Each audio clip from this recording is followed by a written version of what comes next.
నమస్తే welcome to meta news. ముందుగా ఈ వీడియోని లైక్ చేయండి, షేర్ చేయండి. మరిన్ని ఇంట్రెస్టింగ్ పొలిటికల్ అప్డేట్స్ కోసం మెటా న్యూస్ని సబ్స్క్రైబ్ చేయండి. ఇక మ్యాటర్లోకి వస్తే, నేను మోనార్క్ని, నన్నెవరూ మోసం చేయలేరంటాడు ఓ మూవీలో విలన్. అచ్చం ఈ రకమైన ధోరణికి నిలువెత్తు నిదర్శనం మాజీ AP CM Jaganmohan Reddy. AP ఎన్నికల్లో దారుణమైన పరాజయాన్ని, అంతకు మించి పరాభవాన్ని అందుకున్న వైసీపీ అధినేత జగన్ ఇంకా మారలేదంటున్నారు. కళ్ళు మూసుకుంటే 5 ఏళ్లు గడిచిపోతాయి, మళ్ళీ లేస్తాం, అధికారం కొడతామంటూ తనలోని లోపాల్ని పట్టించుకోకుండా తన ఇష్టం వచ్చినట్లు మాట్లాడుతున్నారు. ఈ ఓటమికి అవునన్నా కాదన్నా ఆ పార్టీ అధినేత జగన్ బాధ్యత వహించాల్సి ఉంటుందని రాజకీయ విశ్లేషకులు చెప్తున్నారు. ఓటమికి అనేక కారణాలు ఉన్నప్పటికీ పార్టీ అధినేత తీసుకునే నిర్ణయాలు, వ్యవహార శైలి గెలుపోవటంలో కీలకంగా మారతాయి. ఈ నేపథ్యంలో వైసీపీ ఓటమికి జగన్ ఏకపక్ష నిర్ణయాలు, అహంకారమే ప్రధాన కారణాలుగా ఆ పార్టీ నేతలే చెప్తున్నారు. ఎన్నికల ఫలితాలు తర్వాత అయినా జగన్ తన వైఖరి మార్చుకుంటారని అంతా భావించారు. అయితే అలాంటి పశ్చాత్తాపం, తప్పులు సరిదిద్దుకునే తత్వం జగన్లో కనిపించడం లేదంటున్నారు. జగన్ మారకపోతే మేమే పార్టీ మారాల్సి వస్తుందని, జగన్ భవిష్యత్తు కంటే తమ పిల్లల భవిష్యత్తు, తమ భవిష్యత్తు ముఖ్యం అంటున్నారు వైసీపీలోని కొందరు కీలక నేతలు. ఎవరితో మాట్లాడకపోవటం, ఎవ్వరి మాట వినకపోవటం, ప్రభుత్వం తప్పులను ప్రతిపక్షం ఎత్తి చూపినా సరి చేసుకోకుండా ముందుకెళ్లడంతోనే ప్రజల్లో వ్యతిరేకత బాగా పెరిగిందనే విశ్లేషణలు వినిపిస్తున్నాయి.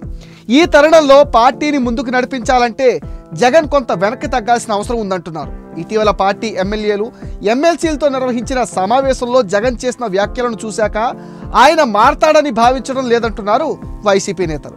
జగన్లో ఇంకా అహంకార ధోరణి పోలేదని, ఫ్యూడలిస్టిక్ భావజాలం జగన్లోని నరాల్లో నిండిపోయిందని ఆ పార్టీ నేతలే కామెంట్స్ చేస్తున్నారు.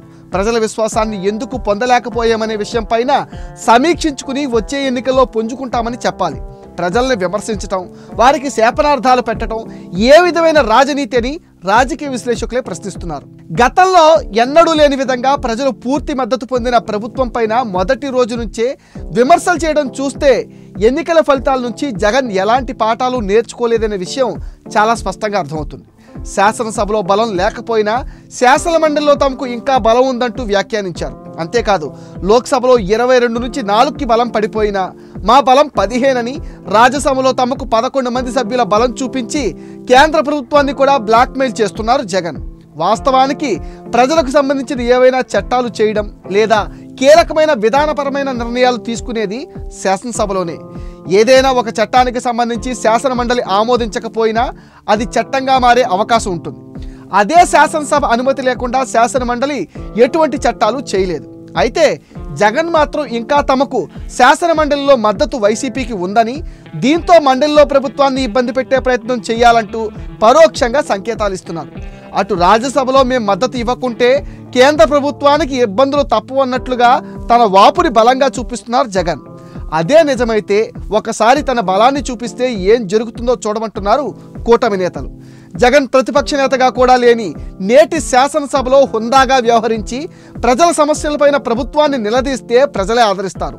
ఇప్పటికైనా జగన్ ఎన్నికల ఫలితాల నుంచి పాఠాలు నేర్చుకుంటే మంచిదని, లేకుంటే ప్రజల నుంచి గుణపాఠాలు నేర్చుకోక తప్పదని హెచ్చరిస్తున్నారు. ఇది మెటా న్యూస్ అప్డేట్. ఈ వీడియోని తప్పకుండా లైక్ చేయండి, షేర్ చేయండి. అండ్ ఈ వీడియో పైన మీ విలువైన ఒపీనియన్ని కామెంట్ సెక్షన్లో పోస్ట్ చేయండి. ఫ్రెండ్స్, మీరిచ్చే సపోర్ట్తో మరిన్ని ఇంట్రెస్టింగ్ వీడియోలు మీకు అందిస్తాం. మీరిచ్చిన సపోర్ట్తోనే మేము 75Kకి రీచ్ అయ్యాం. అండ్ ఈ ఛానల్ని 100Kలో నిలపాల్సిన బాధ్యత మీదే. దానికి మీరు చేయాల్సిందల్లా ఈ వీడియోస్ని మీ ఫ్రెండ్స్ అండ్ ఫ్యామిలీకి షేర్ చేయండి, మెటా న్యూస్ని సపోర్ట్ చేయండి, సబ్స్క్రైబ్ చేయండి.